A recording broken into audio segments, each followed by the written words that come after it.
Aujourd'hui, on est un petit peu sur la difficulté du contenu, un peu à un degré, on va dire, 1 ou 2 sur 5. Ce ne sera pas d'une grande difficulté ce que j'ai à vous montrer aujourd'hui. C'est demain que les choses se corseront très directement, que nous aborderons la notion de subordination. Le fait que dans une phrase, il y a des propositions différentes, sans tomber sur des exemples extrêmes, mais même dans les concours qui sont stricto sensu de grammaire, d'agrégation de grammaire, on interroge la notion de subordination en général, parce que c'est une notion très compliquée. Hier, nous avons vu que quand on aborde la notion de phrase, avoir une suite de mots qui a un sens, qui commence par une majuscule, se termine par un point, qui organise les mots dans l'ordre de la langue, sujet, verbe, objet, sujet, objet, verbe pour certaines langues, verbe, objet, sujet pour d'autres langues. Bon, il y a un ordre des mots dans la phrase qui relie les mots les uns avec les autres au moyen des règles de la grammaire et de la syntaxe, qui porte un sens. Donc, quand on regarde cette suite linguistique avec ses différents critères, porter un sens, être dans le bon ordre, avoir des mots du lexique et avoir des relations grammaticales. Quand on regarde donc une phrase, on peut dire un certain nombre de choses sur cette phrase. Qu'est-ce que j'appelle dire? Décrire. Décrire avec des précisions plus ou moins grandes ces phrases. Et la première description que l'on fait des phrases, c'est de regarder quel est leur type. Alors, cette notion de type est relativement simple. En général, il s'agit de considérer que quand on s'exprime, quand on fabrique une phrase, on a une intention. Soit cette intention, c'est de donner une information. La phrase, elle sera dite déclarative. Certaines grammaires disent informative. Le terme officiel, c'est quand même déclaratif. On annonce une information. Et qu'est-ce que ça veut dire ce déclaratif? C'est en regardant les deux autres que ça prend du sens. La phrase, elle peut être interrogative. Elle a une fonction, une intention qui est de poser une question. Et puis enfin, elle donne un ordre. Alors on peut fabriquer plusieurs modèles de phrases interrogatives. On peut fabriquer plusieurs modèles de phrases dans des ordres injonctifs. Les manières les plus simples pour donner des ordres, c'est d'utiliser un verbe. Je veux que tu, voilà, je veux que tu, je t'ordonne de, j'exige que, bon, ça c'est ce qui suit, c'est un ordre. C'est d'utiliser un mode particulier qui est l'impératif, et c'est d'utiliser le futur. Tu iras sortir le chien. Tu feras la vaisselle. Bon, ça c'est certes une action du futur, mais elle a une dimension immédiate en quelque sorte. On doit exécuter quelque chose quand on reçoit ce type de phrase-là. Est-ce qu'on vous pose une question? Est-ce qu'on vous donne un ordre? Voilà. Celui qui parle, quelle intention est la sienne? Alors parfois, il y a des petits soucis sur certaines modalités de phrases ou dans le contexte, on ne sait pas trop de quoi il s'agit. On peut avoir des phrases qui sont des ordres, mais sous la forme interrogative, sous la grammaire de l'interrogation. J'avais donné un exemple hier tout simple. Vas-tu te taire? Bon, ça, c'est une question pour la grammaire. Vas-tu, sujet verbe, vas-tu te taire? Est-ce que tu vas te taire? Ou mieux, est-ce qu'enfin tu vas te taire? Bon, ça, c'est des questions. Mais l'intention semble véritablement être plus directement un ordre. Donc, on vous demandera quoi? Vraisemblablement, si on interroge cette notion-là, quelque chose du genre, dans l'extrait suivant, repérez une phrase de chaque type. Et évidemment, on ne vous donnera pas les types. On s'attendra à ce que vous vous en rappeliez, vous le sachiez. Donc, 3 types de phrases, un ordre, Ça se manifeste quand même le plus souvent par l'impératif. Une question, il y a le point, c'est vraiment le point qui est déterminant, ou alors tout le reste est déclaratif. Type de phrase. Et cela ne s'oppose pas, mais cela se combine avec une autre description, qui est ce qu'on appelle les formes de phrases. Ça, ce sont les types de phrases. Et comme je disais hier, les types sont excluants, c'est-à-dire qu'on est soit on est une phrase interrogative, soit injonctive, soit par défaut déclarative, mais on ne peut pas être les trois à la fois. En revanche, pour les formes, il y en a 5 et elles se combinent. Alors la première forme de phrase, c'est la plus simple, mais il y a une petite finesse, c'est l'opposition entre la phrase négative et le mot qui s'oppose littéralement à négatif, c'est positif. On peut la trouver aussi affirmative. Celle qui dit non, celle qui dit oui, pour faire dans le simple. Mais alors, il y a une petite finesse de sens là-dessus. C'est qu'on parle de grammaire. On parle de grammaire. Donc, on s'interroge sur le fait que, par exemple, la phrase interrogative est construite en grammaire pour poser une question. D'où ce que je vous disais hier, c'est qu'il y a plusieurs manières de construire grammaticalement une question. Il faut un point d'interrogation, il faut une inversion du sujet du verbe, il faut un doublement du sujet. Bon, ça, c'est de la grammaire. Et là, c'est la même chose. On parle de grammaire. Donc, il faut qu'il y ait des éléments grammaticaux qui fassent, en l'occurrence, la négation. Exemple, si je vous dis « j'accepte », si je vous dis en revanche « je refuse », j'accepte, je refuse. On considérera qu'il y a une phrase qui a un sens plutôt oui et une phrase qui a un sens plutôt non. J'accepte, on suppose que c'est oui par rapport à quelque chose qui est antérieurement. Et puis si vous dites je refuse, on suppose que ce sera plutôt non par rapport à quelque chose d'antérieur. Mais ça, c'est au point de vue du sens. Il y a des mots qui sont plutôt connotés positifs, des mots qui sont plutôt connotés négatifs. Aimer, détester.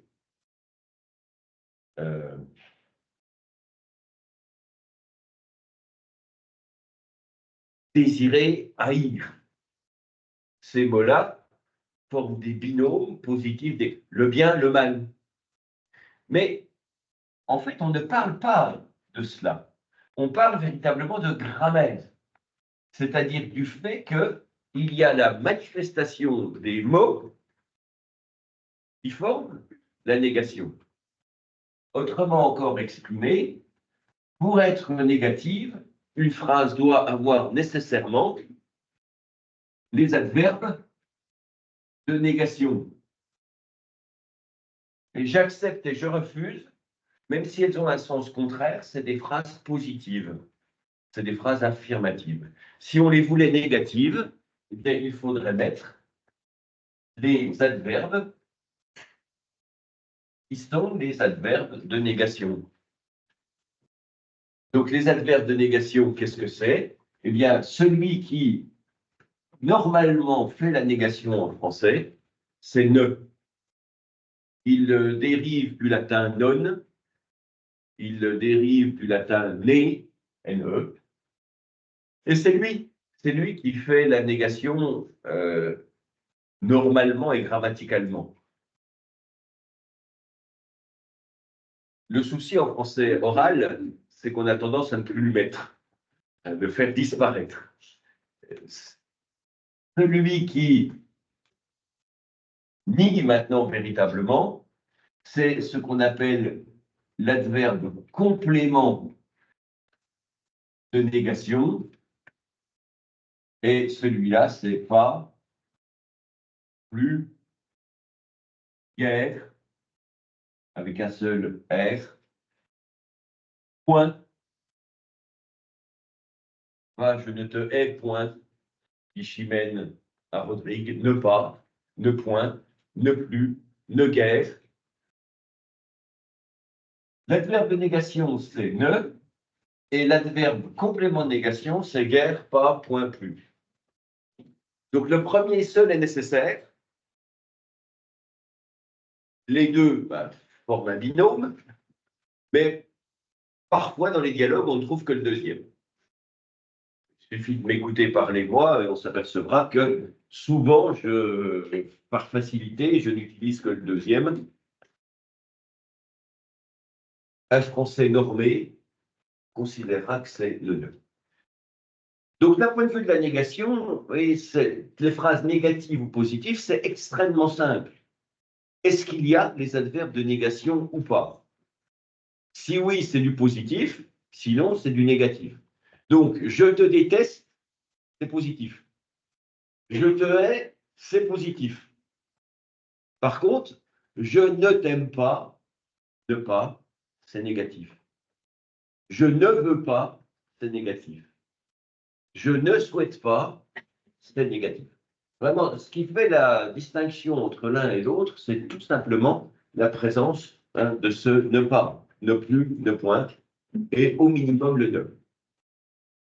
Donc là, il y a une petite finesse. Il y a une petite finesse, vous vous plantez une fois, mais pas deux fois, si on fait un exercice là-dessus. C'est que je ne m'occupe pas, quand je parle de forme négative ou positive, je ne m'occupe pas du tout du sens.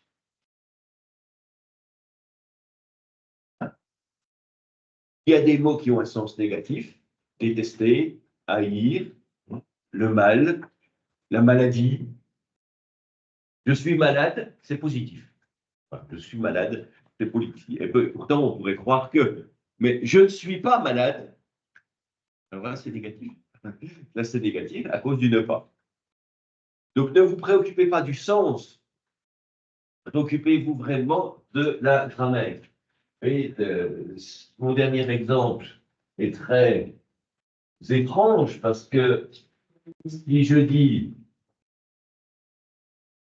point de vue de la grammaire, laquelle est la phrase négative, c'est je ne suis pas malade à cause du ne pas. Ça, c'est la phrase négative. Pourtant, si vous allez dans la rue et vous dites à quelqu'un, alors lequel est positif?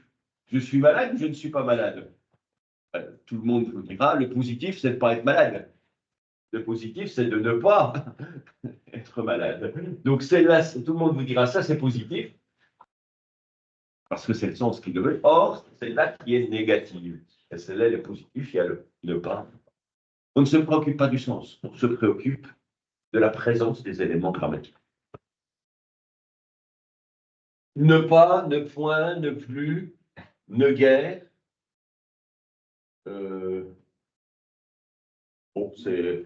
Il y en aura d'autres, voilà, on a fait à peu près le tour de ceci. De fait, quand on étudiera les adverbes, il y a une première grande catégorie des adverbes, c'est les adverbes de négation ou d'affirmation. Vous avez tous déjà joué au ni oui ni non, donc vous les connaissez tous.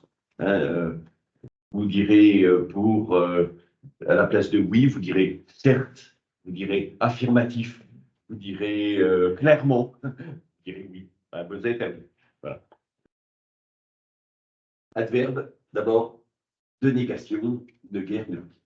Donc une phrase déclarative, je suis malade, devient négative, je ne suis pas malade. Une phrase interrogative, es-tu malade? Elle est interrogative et positive. N'es-tu pas malade? Ne pas. Interrogative et négative. Sois malade pour ne pas aller en cours. Bon, voilà. Donc, injonctive positive, sois malade. Ne sois pas malade. Phrase injonctive et négative. Négatif, positif, bon, pas trop de problèmes, c'est, on va dire, la plus simple des formes. C'est deux questions véritablement différentes, hein, celle du type et celle de la forme. Si on vous demande les types, et voilà. Si on vous demande que les formes, eh bien, ce sera dans cette liste-là.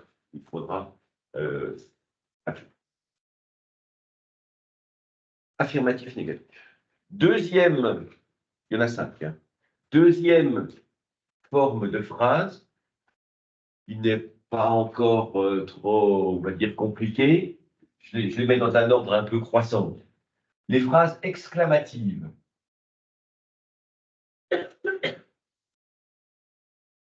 Donc elles sont exclamatives ou elles ne le sont pas. C'est du oui-non. Phrase exclamative.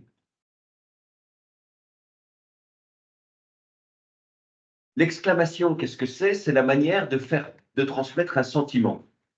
C'est la manière de transmettre une exclamation, comme son nom l'indique, mais ça veut dire en gros une impression, un sentiment, une volonté. Si je vous dis « que de pluie », ça se traduit à l'oral par une accentuation un peu particulière, pardon. Que de pluie, que de pluie, que de pluie. Qu'est-ce qu'on en déduit? On en déduit que je suis surpris, que de pluie. Ou si je dis encore une mauvaise note, peut-être mon exaspération. Que d'aventure, mon admiration. Ça dépend vraiment à l'oral du contexte ou de l'intonation pour savoir quel est le sentiment qui est véhiculé. En revanche, à l'écrit, c'est d'une simplicité enfantine. Boum. Point d'exclamation. Voilà, point d'exclamation. Et c'est tout.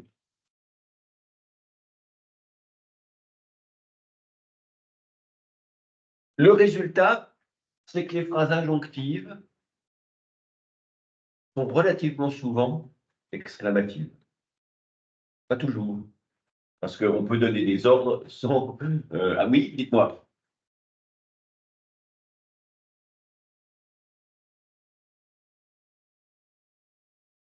Alors, pendant très longtemps, je ne sais pas si je vous disais ça, mais moi, j'ai écrit quelques livres de grammaire, et ben, je mettais 4 et 4. C'était simple. 4 types, 4 formes, c'était beaucoup plus clair. Mais depuis 2 ans, la grammaire officielle de l'école a décidé de placer les phrases exclamatives, non pas en type, mais en forme. Pourquoi? Ben parce qu'en fait, la phrase exclamative, si on la mettait de ce côté-là, c'est-à-dire des types, nécessairement, la phrase exclamative serait excluante par rapport aux autres. On serait exclamatif, donc pas injonctif, donc pas interrogatif, donc pas déclaratif. Or, si je prends par exemple cette phrase-là, qu'est-ce que c'est au point de vue de son type? Ben, c'est très très clair au point de vue de son type s'il n'y en a que 3. Ce n'est pas une question, ce n'est pas une affirmation, c'est nécessairement un ordre. Mais si on mettait exclamatif de ce côté-là, alors qu'est-ce que c'est? C'est un ordre ou c'est une exclamation? Ben, on serait embêté. Parce que c'est effectivement une exclamation, mais c'est aussi un ordre. Donc souci. Donc il a été décidé par les programmes scolaires, pour essayer de clarifier un petit peu les situations, que dès qu'il y a un point d'exclamation, c'est une exclamative, et c'est cumulable avec tous les autres types de phrases.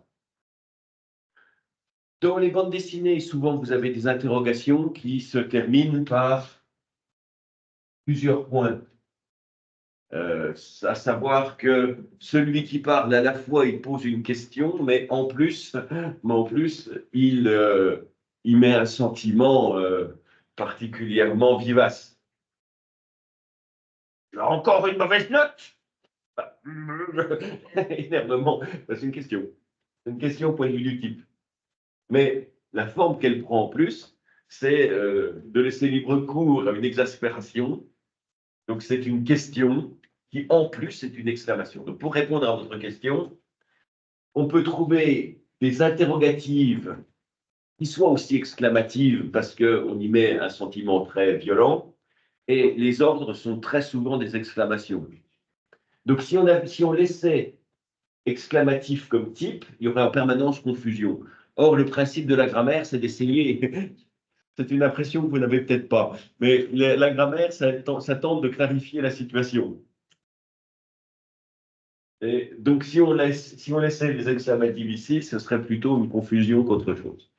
Donc, maintenant, vous avez, puisqu'elles sont exclamatives dans leur forme, il faut prendre un automatisme. Je vois un point d'interrogation, c'est un type interrogatif. Je vois un point d'exclamation, c'est une forme exclamative. Et je ne me pose pas la question de savoir si en plus c'est une question, si en plus. Forme exclamative. On peut trouver une injonctive exclamative, sortez. On peut trouver une interrogative exclamative, ce que je disais tout à l'heure. Qu'est-ce que tu vas encore faire? Bon, c'est une question, mais qui marque aussi l'exaspération, donc elle aura un point d'exclamation. Et puis déclaratif, c'est plus difficile. C'est plus difficile parce que quoique non, c'est pas plus difficile. Déclarative, exclamative, on dira il a encore raté le permis de conduire. Il a encore raté le permis de conduire. Bon, information déclarative. J'y mets une intonation particulière. Il a encore raté le permis de conduire. Bon, déclarative, exclamative. Donc, de même qu'elles vont être négatives, la déclarative négative, l'interrogative négative, l'injonctive négative. On peut avoir une déclarative exclamative, interrogative exclamative, injonctive exclamative. Et puis, comme on est très en forme, on peut avoir une déclarative négative exclamative, une interrogative négative exclamative. Là, ils sont cumulables. Sortez, ne sortez pas. Ne sortez pas. Au point de vue de son type, c'est une injonctive. Mais au point de vue de sa forme, elle est négative, ne pas, et exclamative, elle donne un nom. Affirmative, pardon, négative et exclamative. La suivante, la suivante, la suivante, ce sera un cas qui n'est donc exclamatif, c'est rare hein, quand même. C'est rare. Si on prend un récit, je vais vous donner un peu des statistiques comme ça, mais c'est juste pour mémoire. Si on prend un récit, histoire donc qui raconte un texte qui raconte une histoire. Dans un récit, grosso modo, 75% des phrases sont déclaratives et on a 10%, 10-15% d'interrogatives et puis très très peu, 5-10%, 80%, 90% parfois, et puis de phrases interrogatives injonctives. Pourquoi? Parce qu'un récit, s'il n'y a pas de dialogue, il n'y a pas d'interaction entre les personnages, donc il ne donne pas d'ordre, et puis il ne se pose pas de questions. Si on prend au contraire un texte de théâtre où ce ne sont que des personnes qui parlent, qu'est-ce qu'elles se disent? Ben, elles passent leur temps à se donner des ordres et à se poser des questions. Dans un texte de théâtre, il y a à peu près 50% de phrases déclaratives, 25% de questions et 25% d'injonctions. Et dans un texte normal narratif, il y a moins de 10% d'exclamations. Mais dans un texte de théâtre, on peut avoir 25-30% d'exclamations. Parce que de même qu'on se donne des ordres et puis qu'on s'invective, on s'injonctive, on se donne des ordres, pardon, et on s'interroge, eh bien, on exprime à tout bout de champ ses sentiments. En fonction du type de texte, on trouve plus ou moins les formes ou plus ou moins les types. Donc, c'est quand même rare les exclamatives, sauf dans le texte de théâtre. Et la forme suivante, qui est l'impersonnel, la phrase impersonnelle, alors là, on la trouve quasi nulle part, quasi jamais. Mais ça arrive. Alors, pour comprendre ce que c'est que l'impersonnel, il faut sortir un petit peu d'une phrase unique pour prendre une phrase un peu plus grande. Si je vous dis un texte un peu plus grand, Pierre arrive, il est en avance. Pierre arrive, est en avance. Deux phrases. Si je vous pose la question sur le pronom personnel il, si je vous dis qui désigne-t-il? Ben voilà, toute personne qui entend les deux phrases, on déduit que le il, c'est un pronom, il remplace quelque chose. Il remplace il. Et de fait, si je voulais mettre quelque chose à la place de il, je pourrais mettre n'importe quoi qui remplace Pierre. Admettons que Pierre soit facteur, Pierre arrive, le facteur est en retard, ah, je pourrais remplacer il par le facteur. Je pourrais remplacer ce con-là est en retard. Pierre arrive, ce con-là est en retard.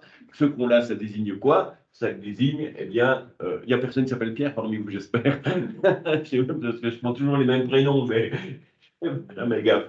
Bon, il est en retard. N'importe quel autre mot dans le contexte qui peut remplacer Pierre pourrait fonctionner.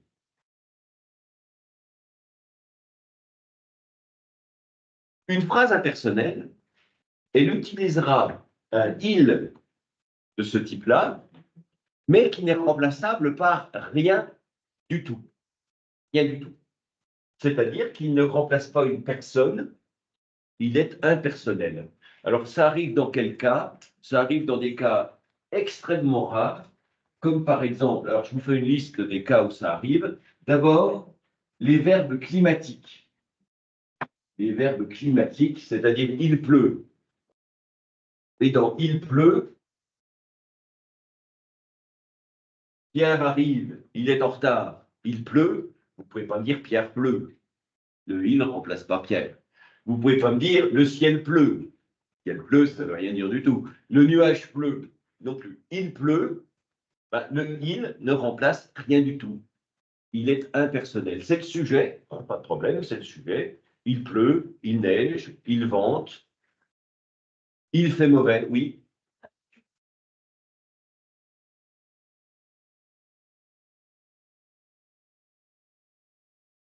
Alors, c'est un peu la bizarrerie, c'est que ça reste un pronom personnel, mais avec un emploi impersonnel. Donc, soit vous l'isolez, vous dites qu'il est impersonnel, pronom impersonnel, mais oui, ils n'apparaissent pas dans ma liste, les pronoms impersonnels dans la liste des pronoms. C'est un pronom personnel qui a un emploi impersonnel, dans ce cas-là. Alors, c'est idiot comme formulation, parce qu'il est personnel, impersonnel.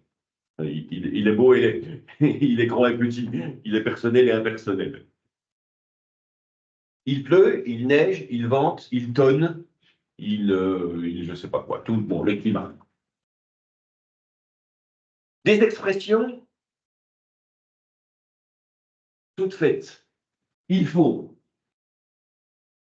il faut partir. Je ne peux pas dire Pierre, faut partir. Je ne peux pas dire nous fallons partir. Euh, faut partir. Non, le il ne remplace personne. Le il est dit impersonnel. Il faut, il est nécessaire. Il est nécessaire de partir. Pierre est nécessaire de partir. Non. Le chat est nécessaire de partir. Non. Il est nécessaire de partir. Il faut, il est nécessaire, il y a.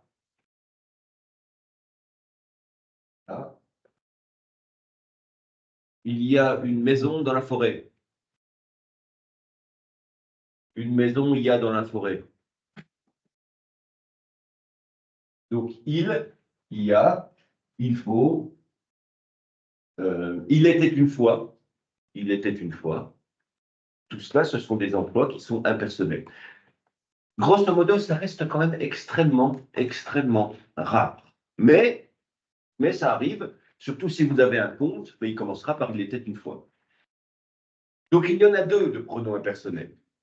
Il y a le il et il y a une variation sur cela qui est le C apostrophe. C'est l'heure. C'est l'heure. C'est moi qui arrive en retard. Quand il est au pluriel, ça donne ce.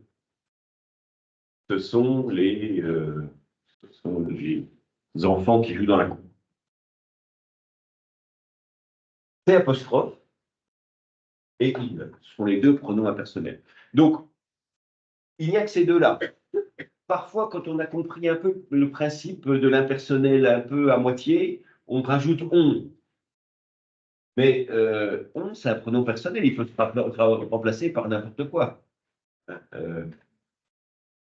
On est en retard, Pierre est en retard. Le on peut se remplacer par d'autres choses. Donc le on, ce n'est pas un pronom impersonnel. Les deux seuls pronoms impersonnels, c'est il et ce. Très, très rare. Très, oui. Oui. Alors, on va creuser cette expression un peu bizarre qui est de son. Théoriquement, c'est une faute de français, ce son. Pourquoi? Eh bien, si je vous dis, c'est lui, c'est Pierre, Pierre, l'éternel Pierre, c'est Pierre qui a entendu bruit, c'est Pierre qui a. Le est, qui est le verbe, il s'accorde avec quoi? Ah oui, en fait, il s'accorde avec le pronom impersonnel. Et pas du tout avec Pierre. Pourquoi? Parce que s'il s'accordait avec ce qui est après, si je disais c'est moi, ici moi, ben, ça voudrait dire que, et si le est s'accordait avec le suis, je dirais ce suis moi qui arrive. Ce est toi qui arrive. Ce sommes-nous qui arrivons. Et le est ne s'accorde pas avec ce qui suit. Le est, il s'accorde avec ce qui est devant. Je ne peux pas dire ce suis moi, ce est toi, ce sommes-nous, ce êtes-vous qui arrive. Non. La formule, c'est que le ce est impersonnel, il renvoie à personne, et donc quel que soit ce qui est après, ben, le est s'accorde avec le ce. Ça, c'est la logique grammaticale, et c'est la règle de grammaire. Simplement, l'usage oral fait que quand c'est un pluriel après, on est habitué à dire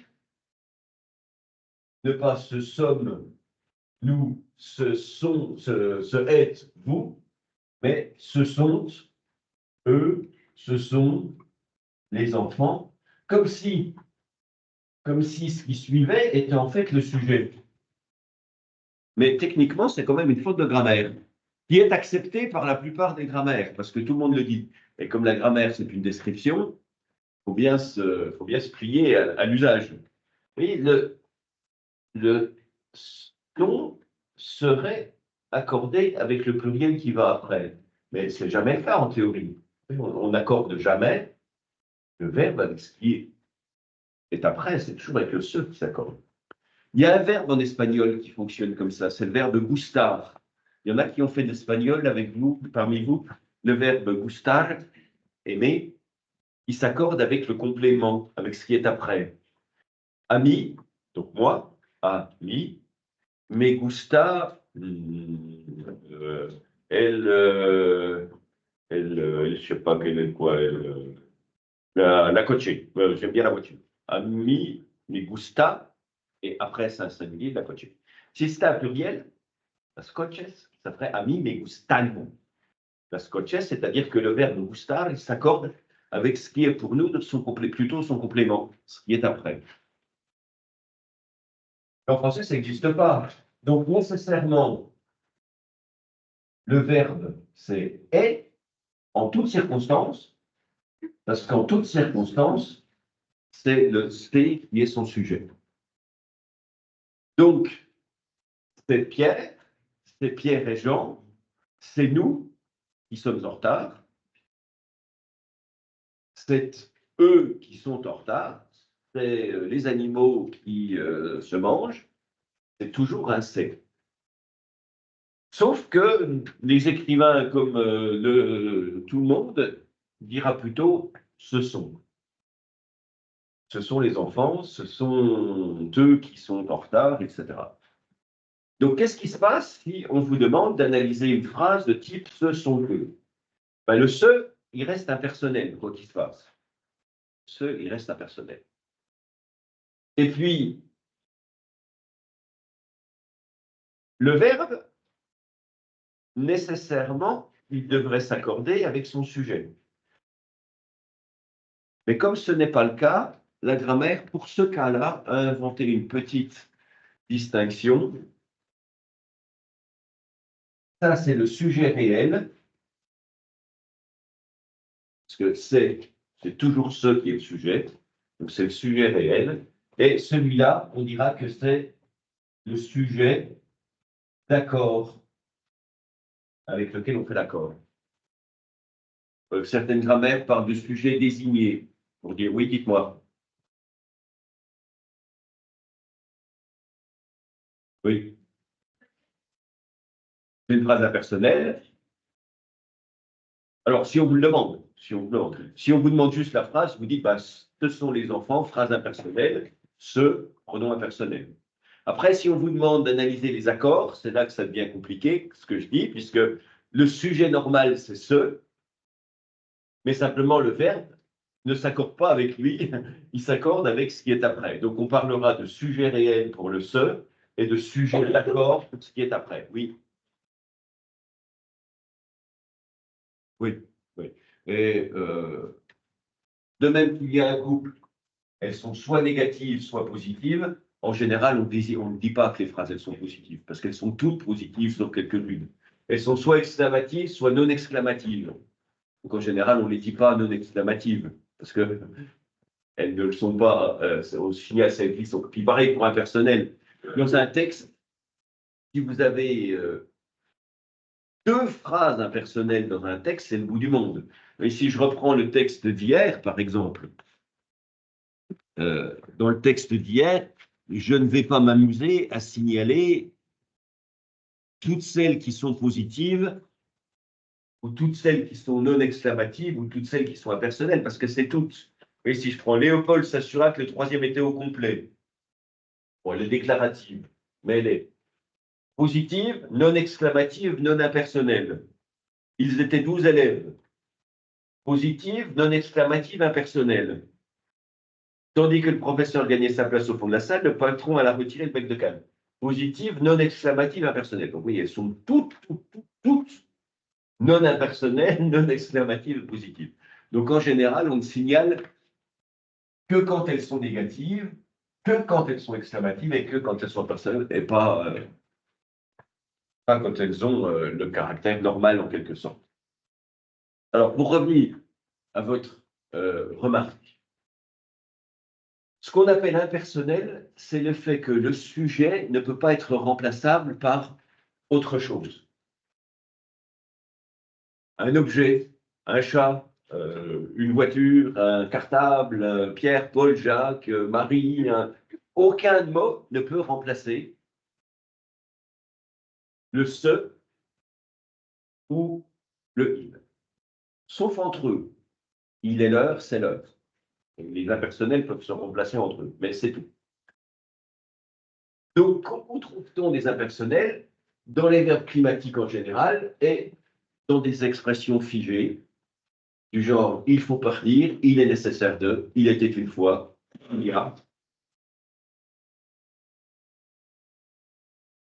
Les impersonnels sont sujets du verbe, sujet du verbe avoir, il, sujet du verbe être, il, sujet du verbe falloir, il, sujet du verbe être, ce. Et voilà pourquoi l'expression normale, c'est et quoi que ce soit qu'il y a après. Il y a un usage qui veut qu'on accorde quand même le verbe être avec ce qui plutôt est après, pour les pluriels. C'est accepté par toutes les grammaires, bien que ce soit grammaticalement très problématique. On parlera donc du ce qui est le vrai sujet, mais le verbe ne s'accorde pas avec son vrai sujet, il s'accorde avec ce qui est après. Certains d'ailleurs, certaines grammaires, mais je ne sais pas si vous avez déjà vu ça, parlent de sujet miroir. Parce qu'en fait, théoriquement, le sujet, il est là, mais en fait, c'est avec ce qu'après, il y a une sorte de reflet. Le son s'accorde avec ce qui est après. Sujet réel, sujet d'accord. Ça m'étonnerait franchement qu'on vous interroge là-dessus, bien que ce soit une curiosité grammaticale. Hein, vous voyez, pour comprendre la logique, si je mets moi ou toi après, on n'accordera pas du tout le verbe. Je ne dirai pas ce suis moi, ce est toi, ce est toi qui est en retard. On dira c'est toi, donc troisième personne du singulier pour Pierre, troisième personne du singulier pour moi, c'est moi, troisième personne du singulier pour toi, pour vous, c'est vous qui êtes arrivés. C'est nous qui viendrons demain. Sauf pour le il. Le il, pour que vienne ce soir. Donc, phrase impersonnelle, tout de même rarissime. Hein, rarissime.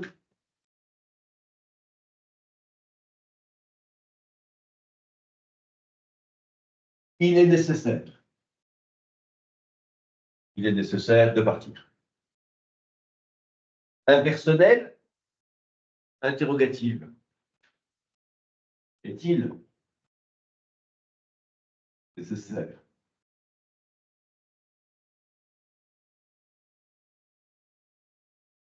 Impersonnel, injonctive.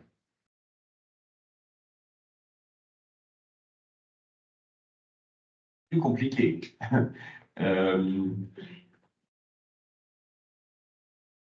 Est-il nécessaire de partir en ordre? Il est nécessaire de partir en ordre, ça nous donnerait, ben, peut-être pas avec nécessaire, mais il faut. Avec une certaine intention, ça pourrait devenir un ordre. Il faut partir.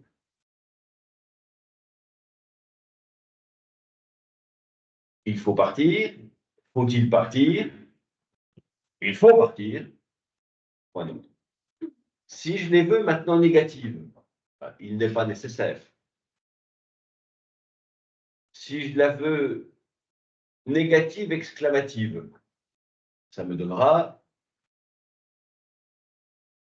il n'est pas nécessaire de partir. Elle est négative, elle est exclamative, elle est impersonnelle. Et puis si je la veux injonctive, négative, exclamative, impersonnelle, tout ça, donc j'aurai il faut partir point d'exclamation pour qu'elle soit exclamative, et il ne faut pas partir. Et ça, c'est plus un nom. Il ne faut pas partir, on la voit mieux en nom. Donc, il ne faut pas partir. Elle est impersonnelle à cause de ça. Elle est exclamative à cause de ça.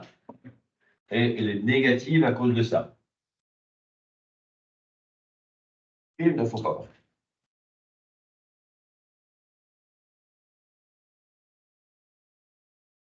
Pas très, très rare, mais je le répète. Pas impersonnelle. Catégorie suivante, forme de phrase suivante, est passive. Passive qui s'opposeront à active. On parle de voix passive ou de voix active, parfois. On parle de phrase passive ou phrase active. Alors, on va faire un peu d'histoire de la langue. En latin, le passif, c'est un mode de conjugaison. C'est-à-dire que c'est une terminaison du verbe particulière. On utilise le verbe avec une conjugaison quand on veut dire que celui qui fait le sujet fait l'action, et on a une autre terminaison du verbe quand on veut dire que celui qui fait l'action, en fait, il l'a subi. Je mange, je suis mangé. En français, en général, toutes les phrases sont actives. Qu'est-ce que ça signifie? Ça signifie que celui qui est sujet fait l'action. celui qui fait le sujet, celui qui est sujet fait l'action. L'actif, le sujet du verbe, accomplit l'action du verbe.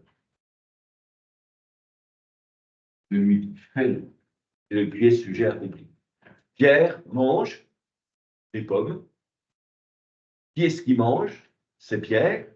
L'action de manger, elle est accomplie par qui? Par celui qui est sujet. Le chat dort. Qui est-ce qui fait l'action de dormir? C'est le sujet, le chat. Et puis l'action désignée par le sens dormir, qui est-ce qui l'accomplit? Ben, c'est le chat. Le chat poursuit la souris, poursuivre. Qui est-ce qui fait l'action de poursuivre? C'est le sujet, c'est le chat. Dans la voie passive, ou au mode passif, dans la phrase passive, le sujet subit. Le sujet subit l'action désignée par le verbe. Il n'accomplit pas l'action désignée par le verbe, il subit l'action désignée par le verbe. Donc en fait, il faut distinguer ce qui relève du sujet grammatical et puis de celui qui fait l'action du verbe. Alors, pour prendre des exemples simples, si je vous dis le chat mange la souris, vous avez ici le verbe, vous avez ici son sujet. L'action de manger, elle est accomplie par qui? Eh bien, elle est accomplie par le chat, donc c'est le sujet qui accomplit l'action de manger. Si en revanche, je dis la souris est mangée par le chat, le verbe il est là, le sujet, qui est ce qui est mangé? C'est la souris. Donc il y a bien à chaque fois un verbe qui s'accorde avec son sujet. Mais dans cette deuxième phrase, qui est-ce qui accomplit l'action de manger? Qui est-ce qui a quelque chose dans la bouche? Est-ce que c'est la souris? Ici, celui qui a quelque chose dans la bouche, celui qui mange, c'est le sujet, c'est le chat. Ici, celui qui a quelque chose dans la bouche, celui qui mange, ce n'est pas la souris, c'est le chat. Et donc le sujet, il ne mange pas, il subit l'action d'être mangé. Et ça, c'est ce qu'on appelle le passif. Ça, c'est ce qu'on appelle le passif, à savoir que le sujet n'accomplit pas, ne réalise pas l'action, mais il subit, il est victime, si vous préférez, de l'action désignée par le verbe. Et celui qui accomplit l'action, eh bien, c'est un autre morceau de la phrase qu'on appelle le complément. Ça fait partie de toute la liste des compléments, le complément d'agent. Et on reconnaît ici action, agir. Qui est-ce qui agit? Qui est-ce qui fait l'action de manger? Eh bien, c'est celui qui est complément d'agent, c'est le verbe. Alors, pour prendre tout un ensemble d'exemples qui auront davantage la chose,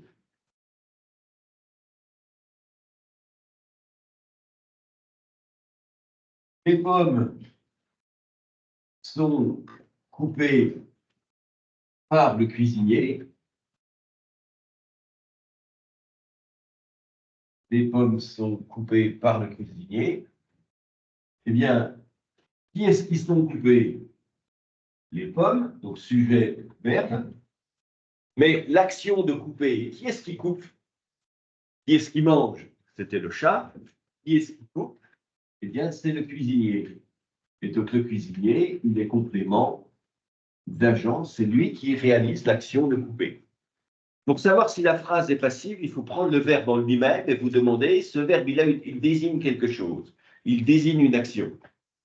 Quelle est l'action qui est désignée et qui l'accomplit cette action? le cinéma est fermé par le promoteur.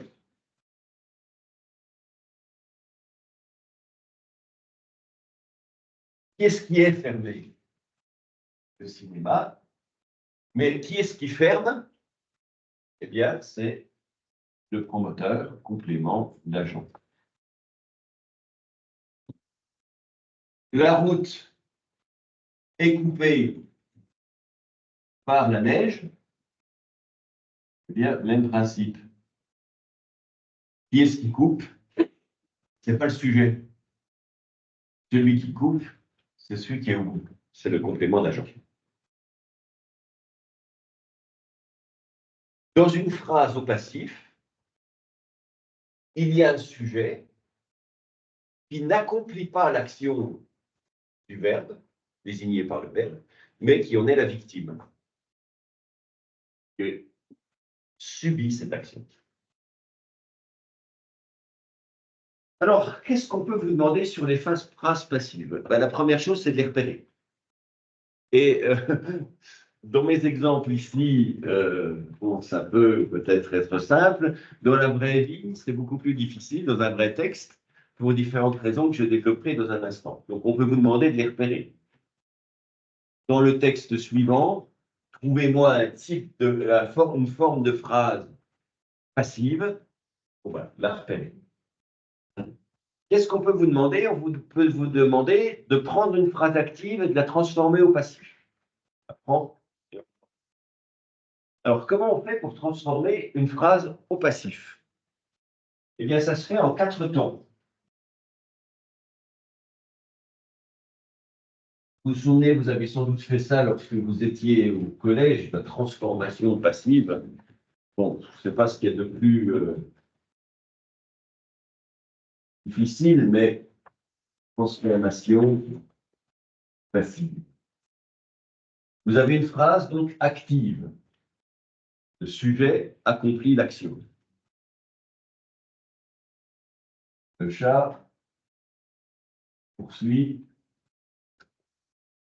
la souris. Le chat poursuit la souris. Qui est-ce qui poursuit le chat? Sujet-verbe. L'action de poursuivre, qui est-ce qui le fait? C'est le chat. Le sujet accomplit l'action. Il poursuit quoi? La souris, complément d'objet direct. Que l'on dit aussi complément essentiel direct, parce qu'on ne peut pas le supprimer. Le chat poursuit. Ça veut rien. Donc, comment fait-on pour transformer une phrase au passif? Ben, le plus simple, c'est de se dire qu'il y a 4 opérations successives qui vont se réaliser. 4 transformations. La première transformation, c'est de prendre le COD et de le mettre en sujet. On aura donc la souris qui va passer en sujet.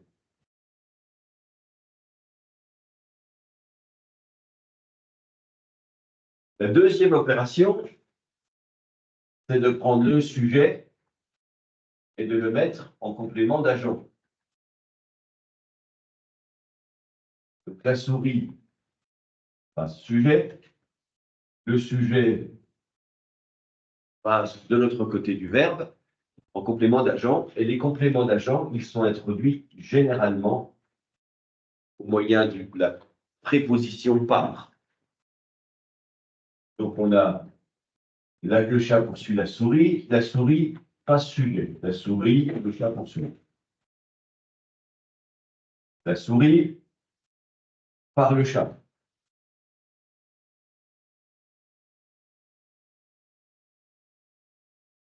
La troisième opération, c'est que le verbe passe au participe passé.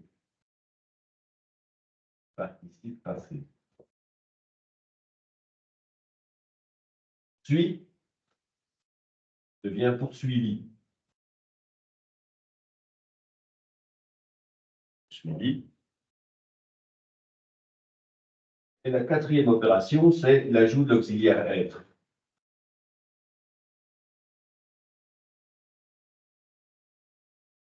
ajout de l'auxiliaire être, ça nous donne donc la souris est poursuivie par le chat. La souris est poursuivie par le chat. Est poursuivie. Et puis on accorde poursuivi.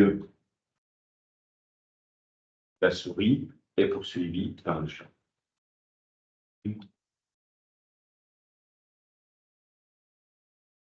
Les phrases passives, les phrases actives, la neige coupe la route. La neige coupe la route. Comment j'ai fait pour arriver à ça? Eh bien, 1, 2, 3, 4. 4, j'ai rajouté l'auxiliaire être. La neige et coupe la route. J'ai passé le verbe au participe passé. La neige est coupée la route. J'ai passé le sujet en complément d'agent.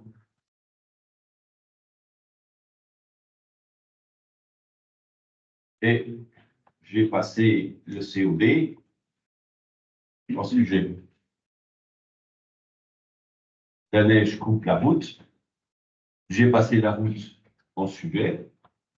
J'ai passé le sujet en complément d'agent introduit par part. J'ai mis le verbe au participe passé et j'ai rajouté être.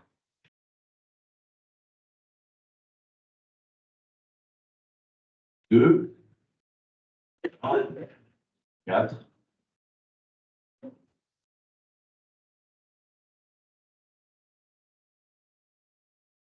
Le promoteur est le sujet.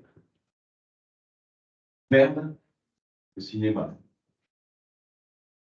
Le promoteur ferme le cinéma.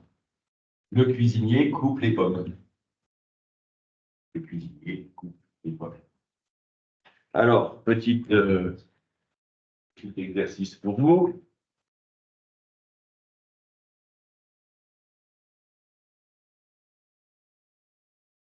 Ma mère ferme la fenêtre.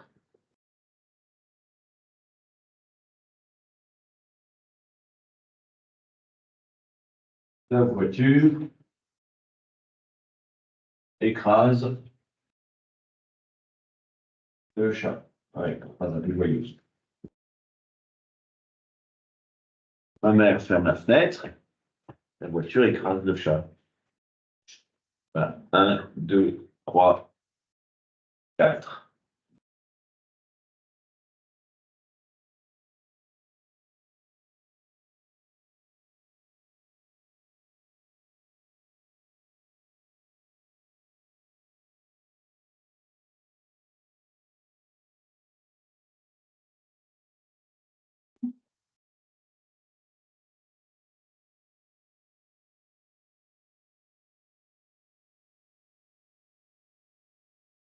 Et dites-moi. Dites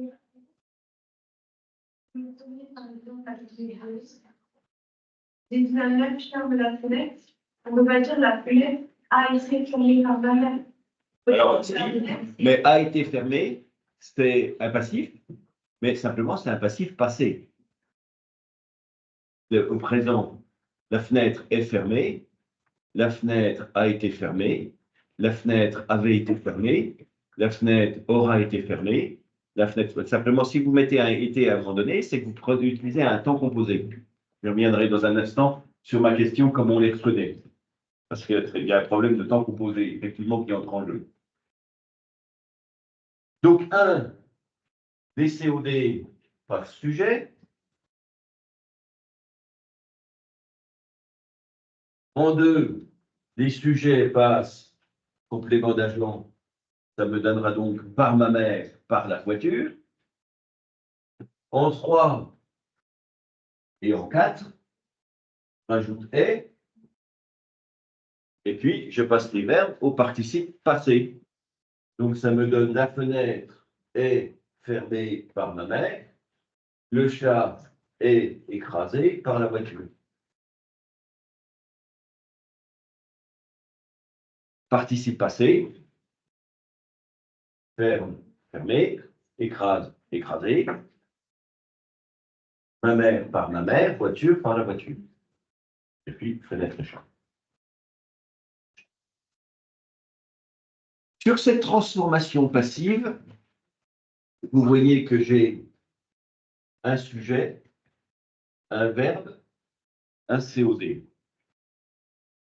La conséquence que ça a, c'est que si un de ces éléments-là n'est pas présent, on peut difficilement faire passer la phrase au passif.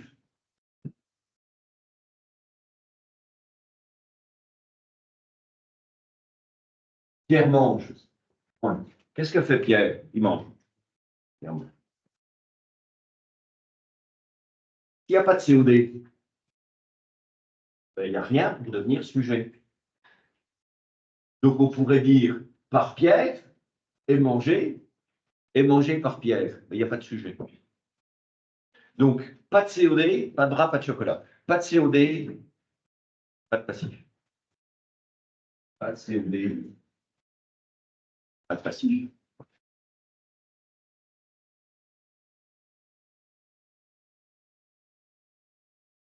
Ne pas confondre les COD et les COI. Pierre parle à Marie. À Marie, c'est un complément d'objet indirect. Il parle à qui? À Marie. Ben là, c'est pas possible de faire la transformation. Pourquoi?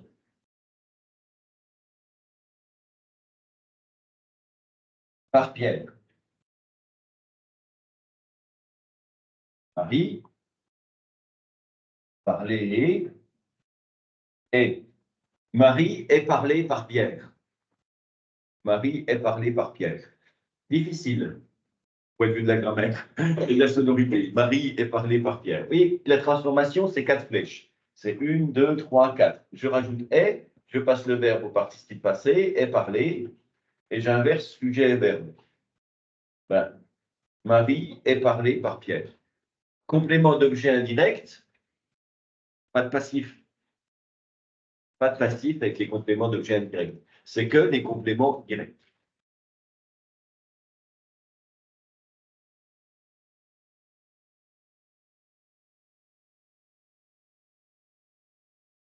Pierre possède un château. Pierre possède un château. Au passif, ça donne quoi? C'est la règle. C'est la règle. 1, 2, 3, 4. Donc, par Pierre est possédé un château. Bon, un château est possédé par Pierre. 1, 2, 3, 4. Pierre a un château. Passif.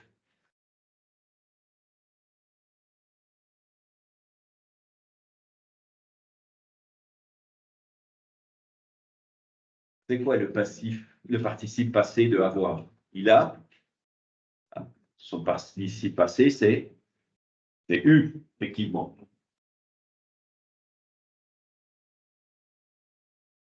U. Et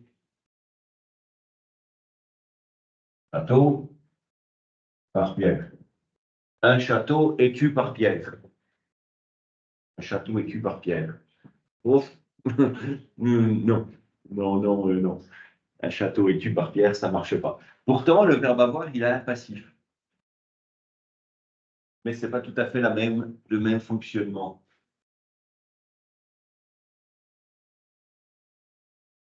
Pour faire passer le verbe avoir au passif,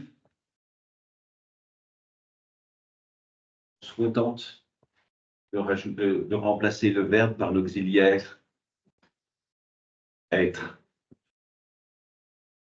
Et on remplace la préposition par la préposition à. Pierre a des chats.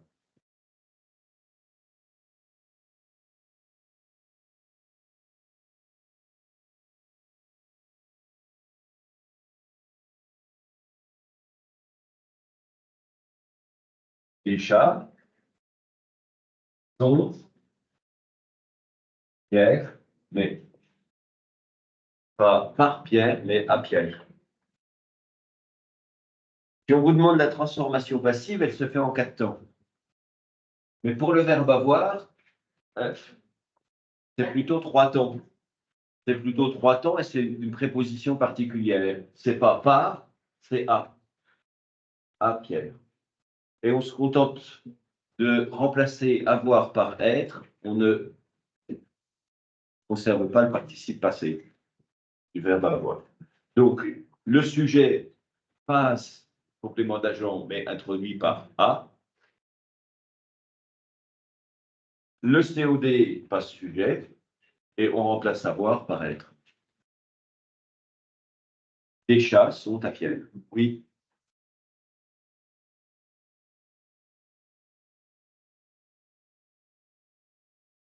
Non, ça, c'est pas possible. Voilà, c'est ça. Mais le A, c'est pas le verbe avoir, c'est la préposition A avec accent. Les chats sont à Pierre.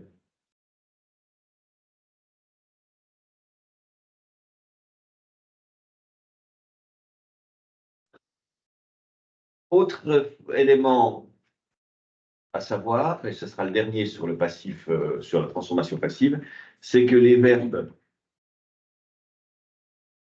attributifs, avec des attributs du sujet, n'ont pas de passif non plus.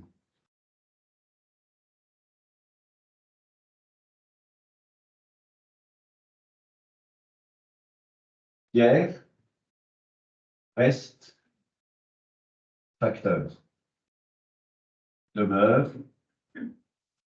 et tout simplement paraît, il paraît facteur. Il a l'uniforme du facteur. Les verbes attributifs,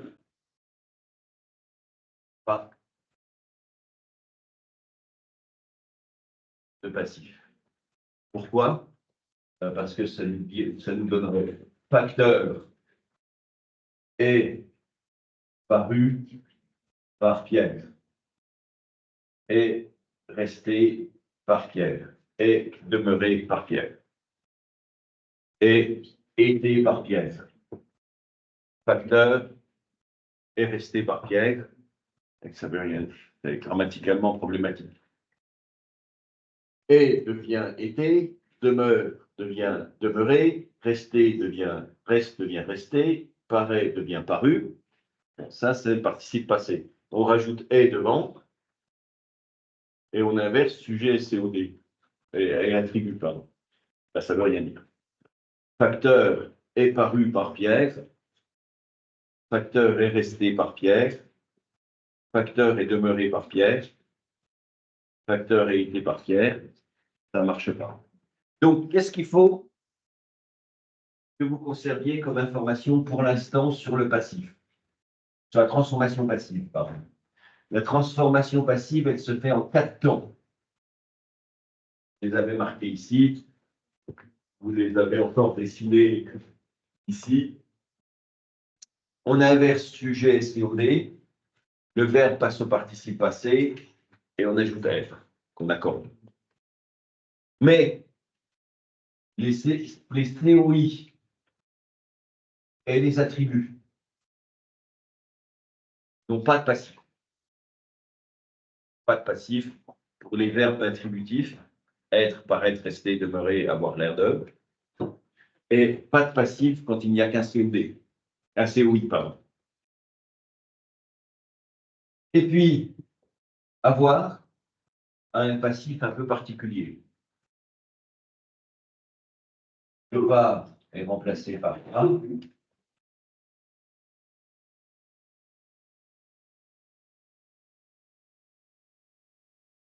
Et le verbe lui-même est remplacé simplement par être. Avoir remplacé par être. Le par est remplacé par a. Pierre a un château et a Pierre. Château et a Pierre.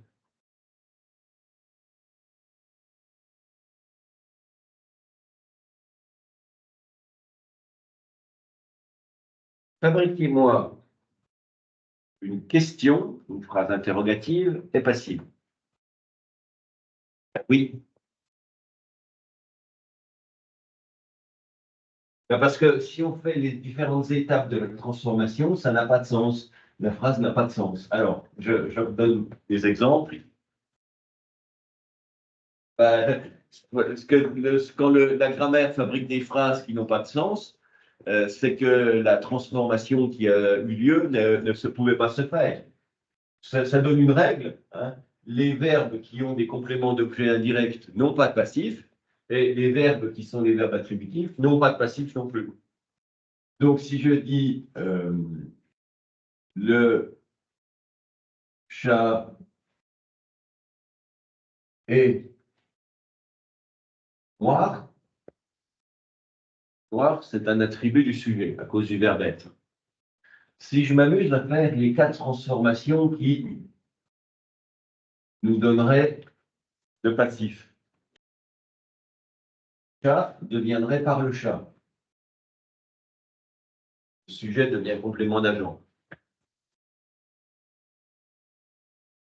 Le complément ici deviendrait sujet. Ça me ferait noir. Le est passerait au participe passé, ça nous donne été. Et je rajouterais être. Ça nous donnerait une phrase qui serait noir est été par le chat.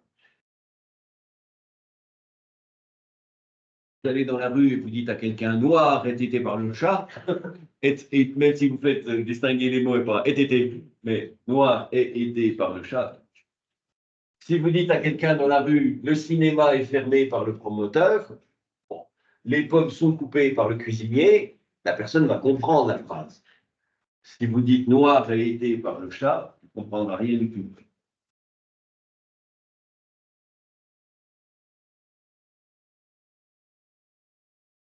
Et si vous mettez autre chose qu'un adjectif, c'est pareil, hein. Angora, c'est peut-être un E d'ailleurs, je ne sais pas. Bon, on va le laisser comme ça. C'est un Angora est été par le chat. Ça ne nous rajoute pas grand-chose pour le sens. Donc, les verbes attributifs, les verbes qui ont des attributs du sujet, les verbes d'état n'ont pas de passif. Voilà, c'est la règle. Oui. Voilà. C'est pas possible. Vous avez un verbe qui a un COI à la place d'un COD, vous dites impossibilité, à cause du COI, de faire un passif. Vous avez un verbe d'état, vous dites impossibilité du passif, parce que c'est un verbe d'état, un verbe attributif.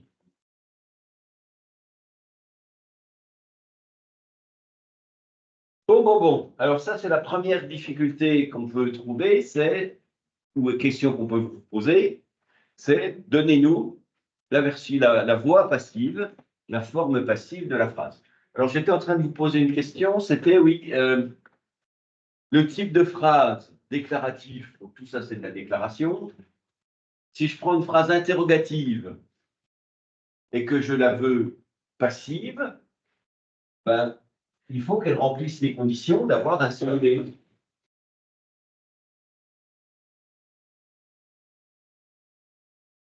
Pierre a-t-il, mange-t-il, mange-t-il des fruits? Ça, type de phrase, question, interrogative. Pierre mange-t-il des fruits? Alors, si je la veux en passif, le COD va devenir sujet, donc ça me donne des fruits. Le sujet va devenir complément d'agent par Pierre. Point d'interrogation.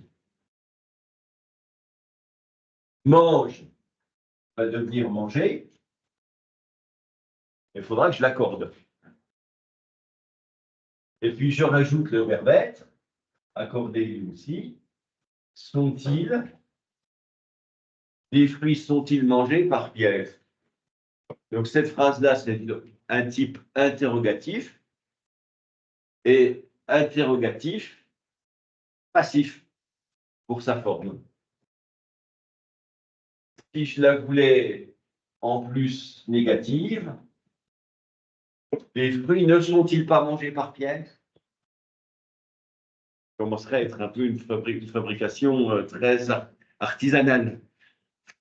On ne dirait pas ça en français. Le français déteste le passif, hein, pour dire les choses simplement. On utilise toujours l'actif en général.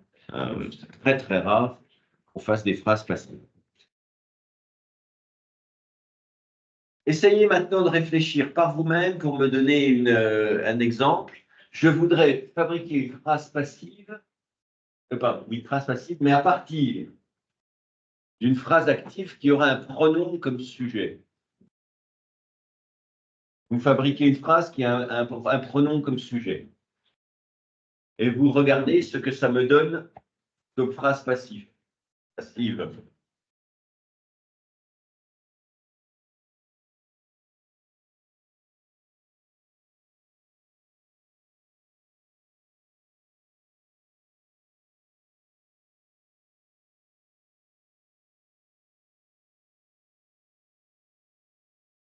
Qui me fait une phrase avec un pronom comme sujet?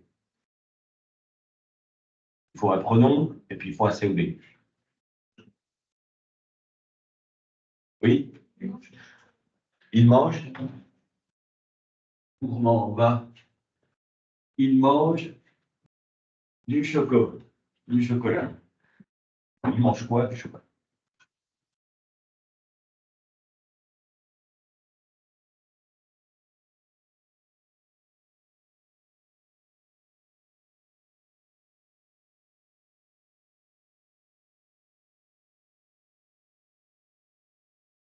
D'accord? G. Et? Et oui, et pas par il. Par lui.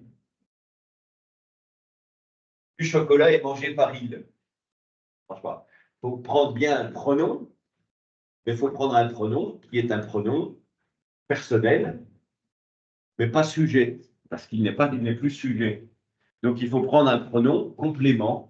Et donc, les formes du pronom complément, c'est lui, toi, moi, eux, elle. Mais ça reste nous, par exemple, nous et vous. Vous mangez du chocolat est mangé par vous. Nous mangeons du chocolat, le chocolat est mangé par nous.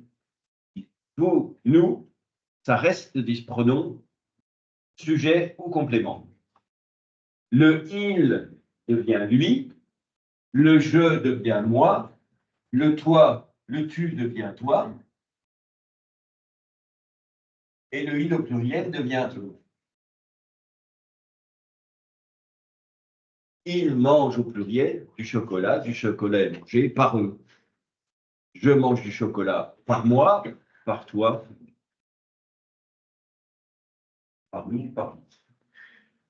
Donc il y a des transformations qui fonctionnent, mais les pronoms peuvent varier de forme. Le français déteste ça. On n'emploie jamais, jamais, quasiment jamais, le par lui, par toi, par moi, par. On préfère toujours les phrases actives en général. Mais bon, ça peut arriver. Ça peut arriver que on ait des par lui, par toi, par moi, par.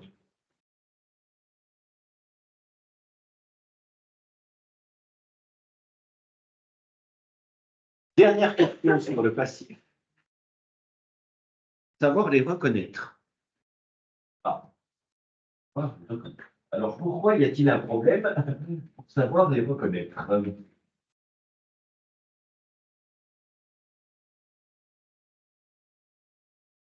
Le voyageur est arrivé par le train.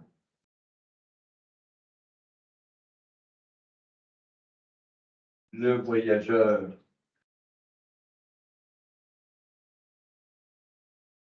est amené par un taxi.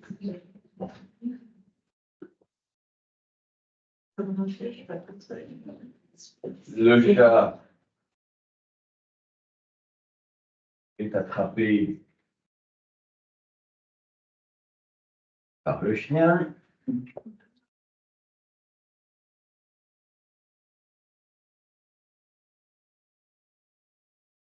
magasin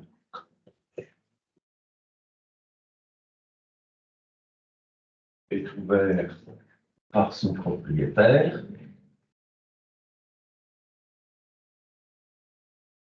Voilà un ensemble de phrases.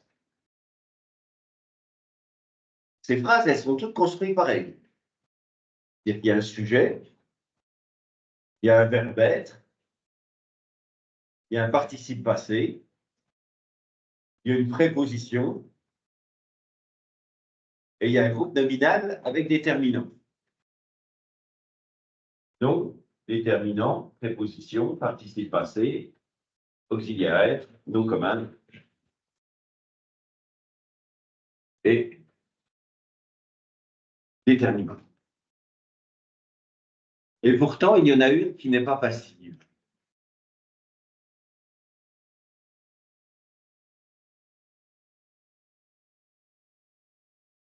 Pour le savoir, eh bien, il faut faire la transformation inverse. Par exemple, ici, si on a un complément d'agent, il deviendra sujet, son proprio. On supprimera le est. On fera passer le verbe du participe passé à la forme active. Ouvre. Et ce qui est sujet, magasin d'ailleurs, je ne sais jamais si c'est un S ou un Z, magasin. Oui, c'est magazine qui a un S, oui. Et donc maga ici, son propriétaire ouvre le magasin. Son propriétaire ouvre le magasin. Est-ce que ça a du sens? Oui. La phrase passive, c'était donc le magasin est ouvert par son propriétaire. C'était une phrase passive dont l'actif est celui-là. Bon, ben, essayez de faire la transformation à l'actif pour les autres. Qu'est-ce que ça donne pour celle-là? Qu'est-ce que ça donne pour celle-là? Qu'est-ce que ça donne pour celle-là?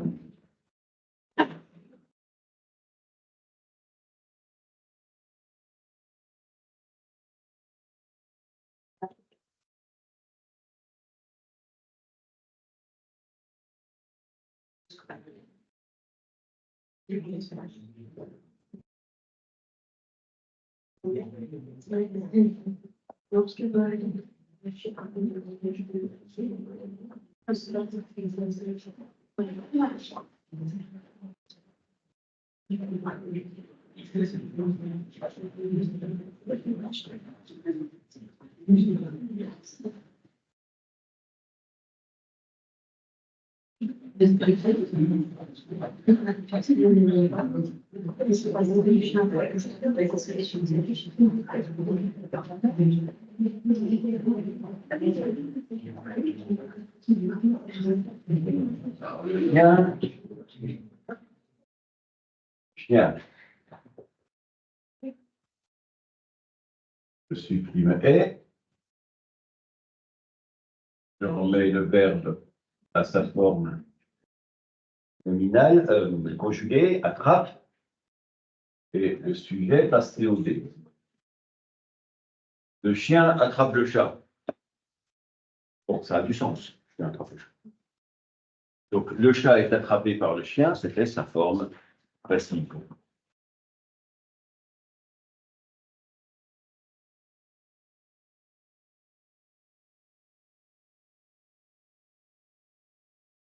Un taxi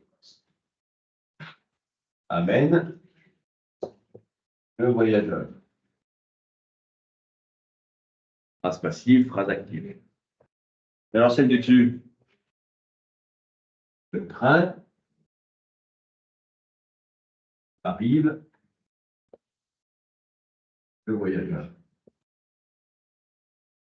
Le train arrive le voyageur. effectivement, il y a un problème. Il y a un problème, c'est que ce n'était pas un passif. Alors, qu'est-ce que c'était? Eh bien, Pierre mange des pommes. Pierre mangeait des pommes. Pierre mangera des pommes. Pierre mangea des pommes. Pierre a mangé des pommes. Avait mangé des pommes. Aura mangé des pommes. Il eut mangé des pommes. Passé antérieur, je reconnais que personne n'emploie. Particularité d'ici, c'est qu'on a l'auxiliaire avoir. On a l'auxiliaire avoir. Mais quand on a des temps composés, ils sont fabriqués avec des auxiliaires être. Pierre vient par le train. Pierre venait, viendra, vint. Bon, des temps simples. Mais ça nous donne donc au passé composé est venu par le train. Pierre est venu par le train. Pierre sera venu par le train. Pierre était venu par le train. Pierre sera venu par le train. Et donc, ce passé composé, il a exactement la structure d'une phrase passive. Un Pierre, un est, un participe passé, un par le train. Un nom, un est, un participe passé, un par le propriétaire. Simplement, ben, ce n'est pas un passif, c'est juste une conjugaison. Une conjugaison de l'indicatif avec l'auxiliaire être. Et donc, ce Pierre est venu par le train, c'est une phrase active. C'est une phrase active au participe passé. Pardon, au passé composé. Au passé composé. Donc, quelle est la difficulté pour reconnaître les passifs? En gros, il n'y en a pas, parce que c'est une structure extrêmement simple. Sujet, auxiliaire être, participe passé, par un nominal ou un pronom. Mais simplement, ça peut se télescoper avec des conjugaisons de phrases actives au passé composé quand elles sont utilisées avec l'auxiliaire être. Alors, comment est-ce qu'on le sait? Eh bien, essayez de conjuguer le verbe. Remettez le verbe au présent. Le voyageur est arrivé par le train. Si je mettais ça au présent, ça nous donne le voyageur arrive par le train. Arrive, arrivera, arrivait, est arrivé, sera arrivé, fut arrivé. Alors que ici, le chat est attrapé par le chien. Le chat est attrapé par le chien. C'est déjà un présent. Aujourd'hui, maintenant, le chat est attrapé par le chien.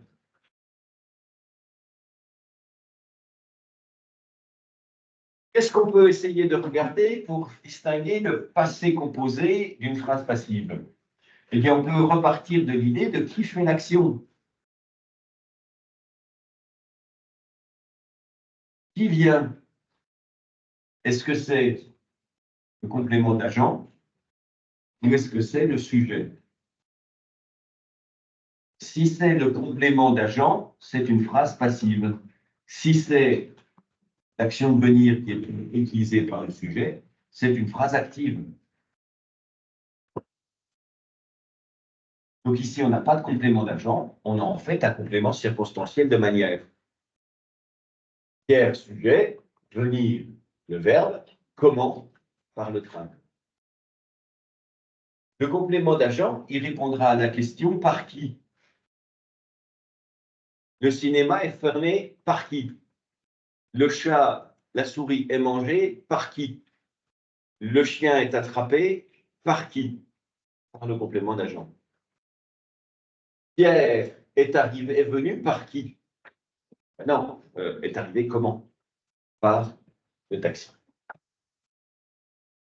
Donc il y a une difficulté, une seule véritablement difficulté pour les reconnaître, c'est participe passé. c'est le fait qu'ils ont une structure qui se télescope avec les verbes au passé composé utilisés avec être.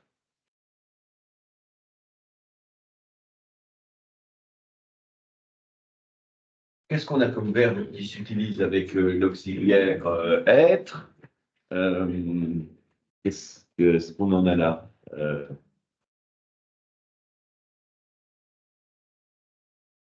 On a, je regarde si dans le texte on en a qui s'y prête.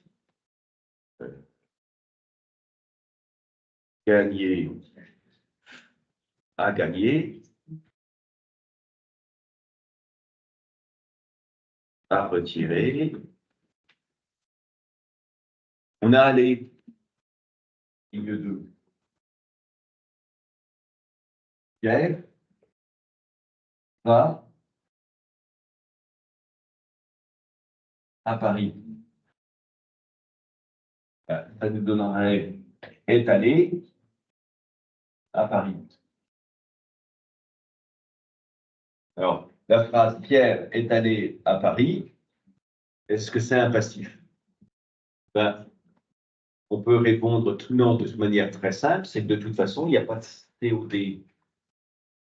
Ça, c'est un complément de lieu. Donc, pas de COD. Pierre est allé à Paris. Ça peut difficilement être un passif.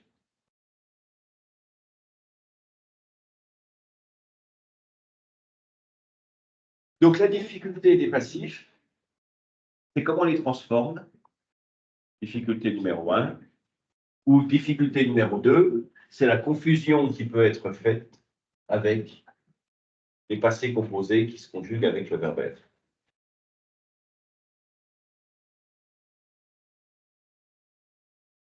Est-ce que vous avez des questions là-dessus? En gros, ce n'est pas parce qu'on a la structure d'un passif que c'est nécessairement un passif. Ça peut être simplement une conjugaison du verbe.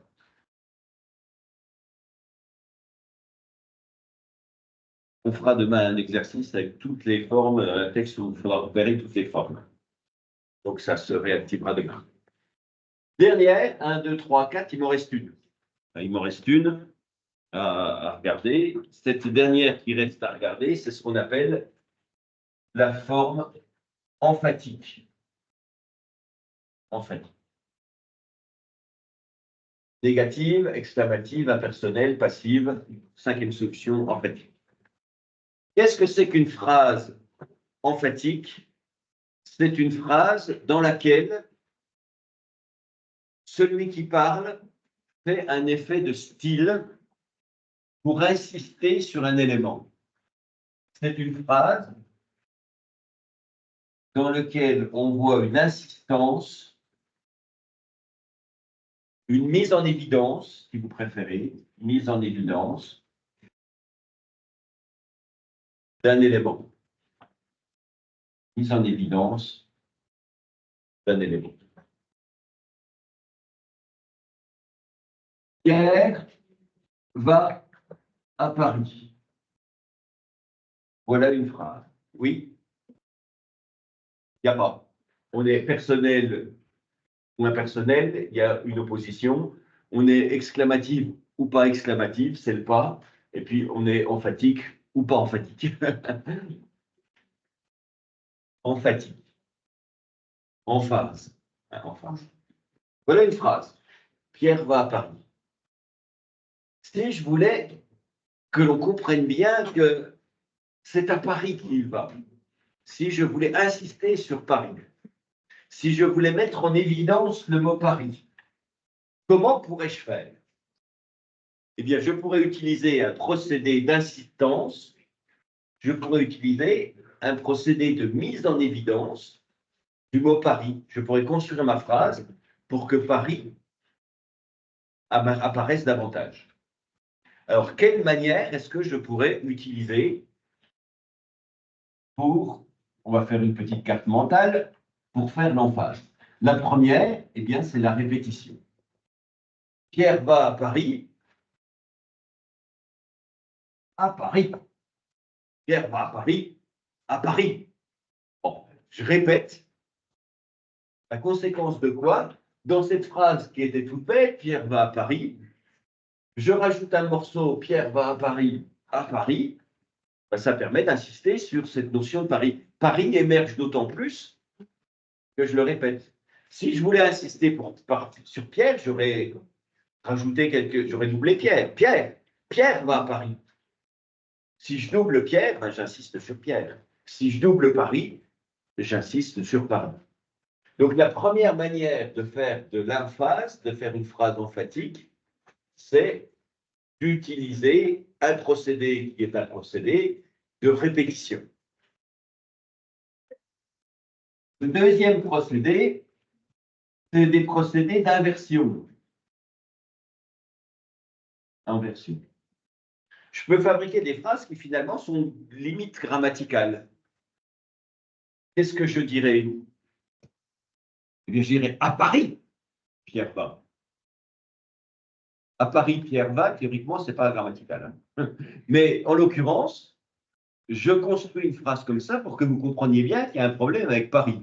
À Paris, Pierre va. Des pommes, Pierre mange. Donc, moi, c'est Pierre mange des pommes. Mais quand on inverse le sujet et le verbe, ça peut fabriquer un effet d'emphase. Je vous ai donné hier un exemple sur le langage un peu théâtral. Au théâtre, c'est assez souvent qu'au dépit de la grammaire, on inverse les sujets et le verbe. On ne dira pas le mari arrive, mais arrive le mari. Ça, c'est un procédé d'emphase. C'est pour insister sur le fait qu'il se passe quelque chose d'inhabituel. Arrive le mari. Donc on suppose que l'amant va se cacher dans le placard.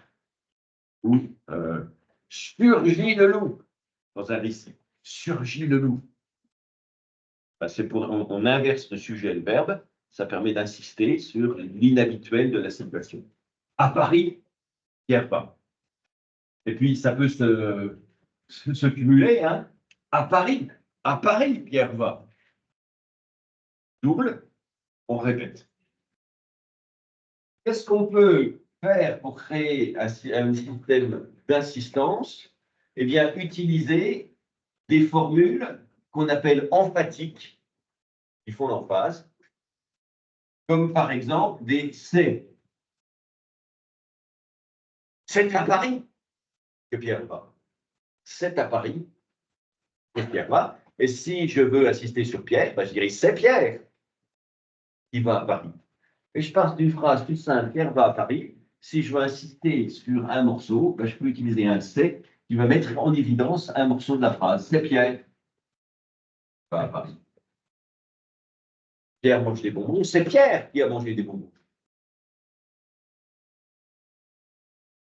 Et donc, comme vous êtes très attentif, vous aurez donc déduit qu'en plus, avec le c'est, ça nous fait certes une phrase emphatique, mais ça nous fait aussi une phrase impersonnelle. Et si en plus vous dites, ce n'est pas Pierre qui va à Paris, en plus, elle sera négative. Et pour peu que vous y mettiez un gros effet, ce n'est pas Pierre qui va à Paris. Et ben voilà, ça nous fait une exclamative en plus. Et comme elle n'a pas de COD, je ne peux pas la faire au passif. Répétition, inversion, utilisation de formules qui insistent sur un élément, transformation passive. La transformation passive, comme je le disais tout à l'heure, c'est très très rare en français. Le chat mange la souris, le cinéma est fermé, Pierre mange des pommes, le cuisinier coupe les légumes. Mais quand on fabrique des passifs, c'est peut-être aussi qu'on a l'intention d'insister sur un élément. Parce que ce qui est le COD prend d'autant plus de valeur qu'il se retrouve sujet. Donc parfois, le passif, souvent le passif, il est fabriqué pour justement faire en sorte qu'on insiste sur un élément. Et singulièrement avec les pronoms. Il mange des pommes, phrase active, ça deviendra des pommes sont mangées par lui. Le par lui permet d'insister, de désigner, permet de mettre en évidence que c'est quelqu'un en particulier. Alors, pour peu qu'on le répète en plus, par lui, hein, par lui, il faut manger les pommes. Alors là, ok, là, on insiste vraiment sur le lui. Et en plus, le fait qu'il soit passif, le met en bout de phrase. Les pommes sont mangées par lui, par lui. C'est des manières d'insister sur la chose. Donc, une phrase passive, elle est relativement souvent emphatique aussi. Des phrases impersonnelles, c'est une forme d'emphase. Des phrases passives, c'est aussi une phrase, une forme d'emphase. Qu'est-ce que nous avons encore comme méthode pour insister sur un élément? Les appositions. Les appositions, on va rajouter des morceaux entre parenthèses ou entre virgules. Pierre, le jeune Pierre, va à Paris. Alors non seulement on double Pierre, mais en fait on fait des parenthèses. Donc les appositions, le fait qu'on rajoute des éléments, et en particulier en début de phrase, ça permet d'insister. Dans mon exemple tout à l'heure, par lui, les pommes sont mangées par lui, j'ai répétition, j'ai forme passive, et j'ai en plus le fait que je l'ai mis au début.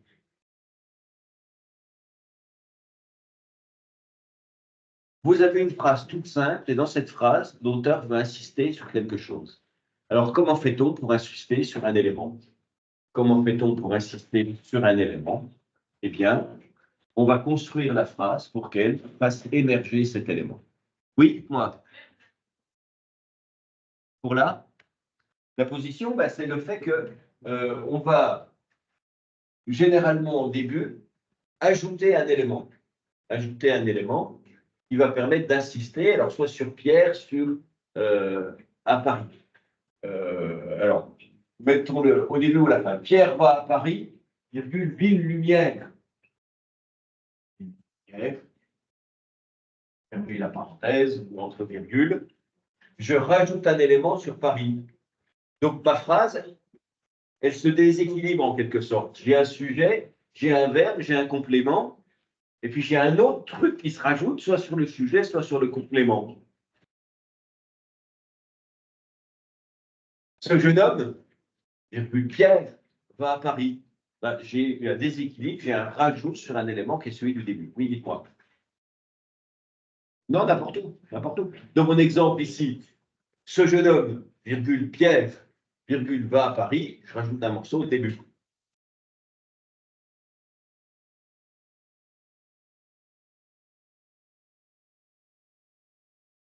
Bon, alors on va faire un petit, pour terminer, je vais vous donner une phrase et vous allez me la fabriquer avec les cinq, pardon, formes.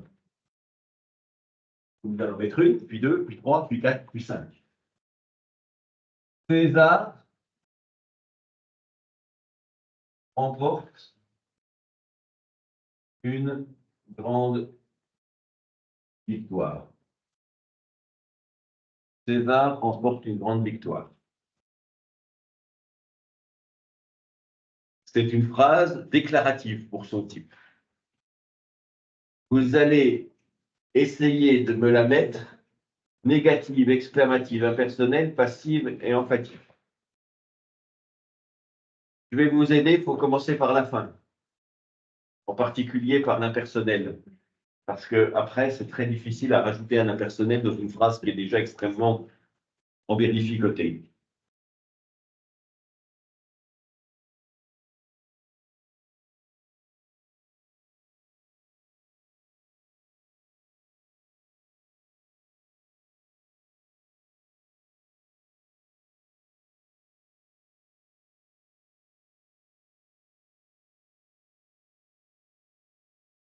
Comment fabriquer une phrase impersonnelle à partir de ça?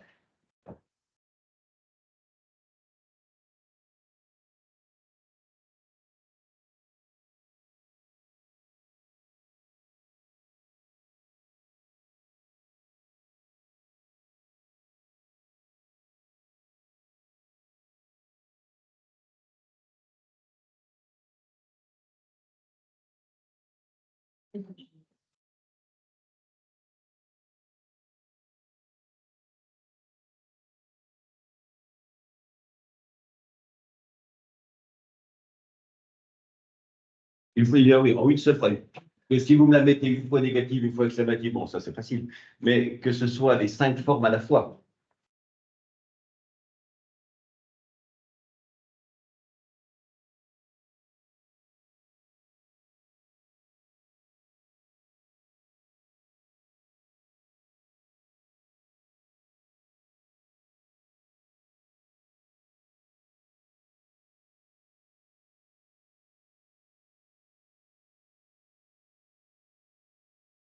Les impersonnels, c'est il est ou c'est.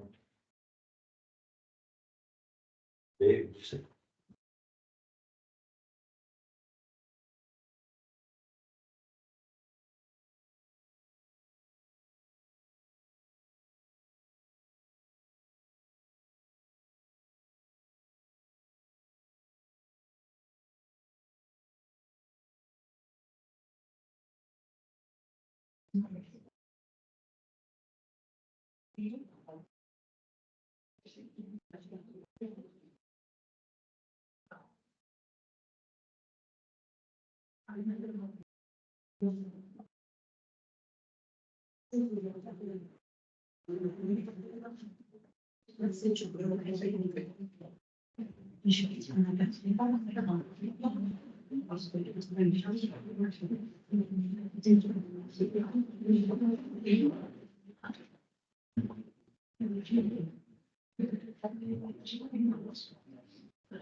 Alors, faites-moi un impersonnel avec ça, juste l'impersonnel pour l'instant.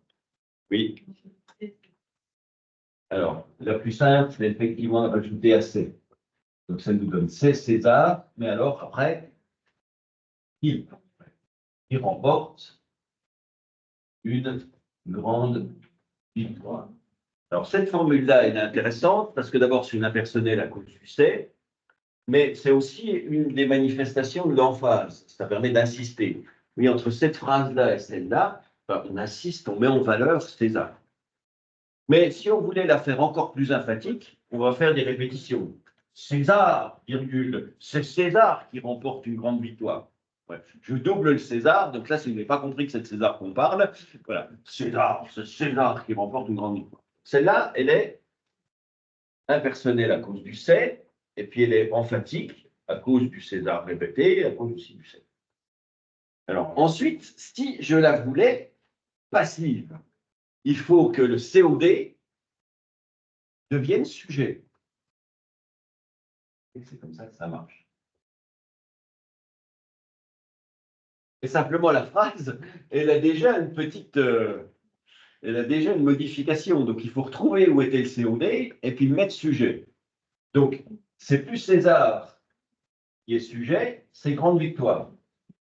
Donc, ça nous fait c'est une grande victoire qui est donc verbe remporter et ajout du est remporté, féminin est remporté.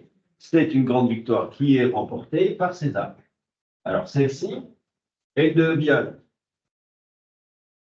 passive, elle était impersonnelle, reste impersonnelle, et elle était emphatique. Mais le problème, c'est que le César, César, c'est une grande victoire qui est remportée par César. Le César, on pourrait le mettre là, et on doubler le César. Ou alors, on change le mot d'insistance.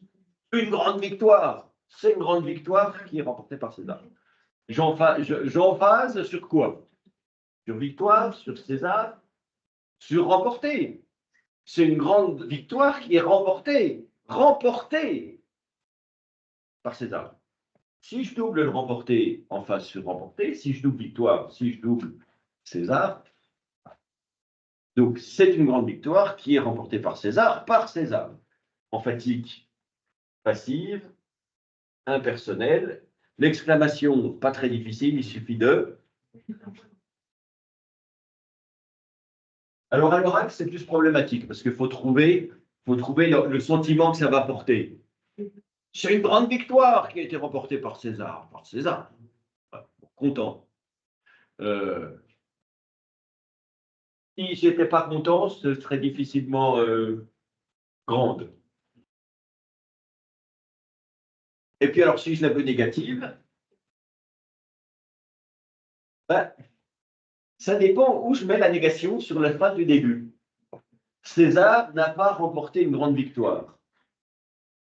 Alors, c'est une grande victoire qui n'a pas été remportée par César. Mais ça n'a pas tout à fait le même sens. Parce que ça voudrait dire qu'elle a été remportée par Napoléon ou par n'importe qui d'autre. C'est une grande victoire qui n'a pas été remportée par Waterloo. C'est une grande victoire qui n'a pas été remportée par César. Et pour cause, il était mort depuis 1900 ans. Donc, ce n'est pas une grande victoire qui a été remportée par César. C'est une victoire mineure, une petite victoire. Allez, ce n'est pas Alésia, donc ce n'est pas une grande victoire qui est remportée. Ce n'est pas une grande victoire qui est remportée par César, Et donc elle devient négative, exclamative, impersonnelle, passive en fait. À un moment, c'est plus du français hein, quand même. Enfin, ça reste, là, c'est très grammatical. Mais jamais personne ne dira ça. Enfin, jamais. L'autre manière, c'était à partir du passif, donc une grande victoire est remportée par César, de la passer à l'impersonnel. Il est remporté une grande victoire par César. Il est remporté une grande victoire par César. Il y a une grande victoire qui est remportée par César. Il est remporté une grande victoire, donc il y a une grande victoire qui est remportée par César. Et puis alors après, donc celle-ci, elle est donc passive et elle est impersonnelle. Si je la voulais négative, il n'est pas remporté une grande victoire par César. C'est pour l'emphase que ça pose plus de poids, pas trop. Il n'est pas remporté une grande victoire par César. Par César. Même lui, il n'y arrive pas. Par César. Il n'est pas remporté une grande victoire par César, point d'exclamation.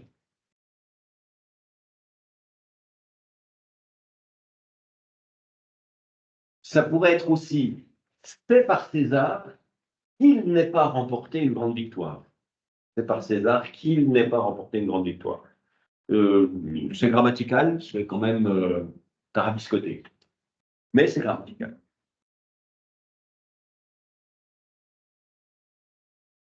Est-ce que vous avez donc des questions sur type 1, 2, 3, déclarative, injonctive, interrogative? Et une fois qu'on a déterminé le type, un de ces trois-là, on peut ajouter 5 formes possibles à une phrase.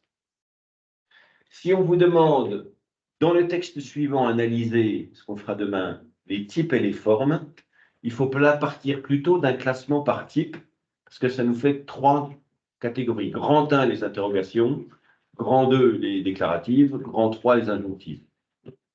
Et après, vous faites des subdivisions. Et plutôt après, vous marquez les phrases, toutes les interrogatives, et puis vous signalez quelles sont leurs formes. Alors la première, elle sera interrogative négative. La deuxième, elle sera interrogative négative passive. La troisième, elle sera interrogative impersonnelle. Et après, vous passez des injonctives. Injonctives négatives. Donc on classe par type, et après, à l'intérieur du classement, on signale les formes. C'est ce qu'on fera demain. C'est tout pour aujourd'hui.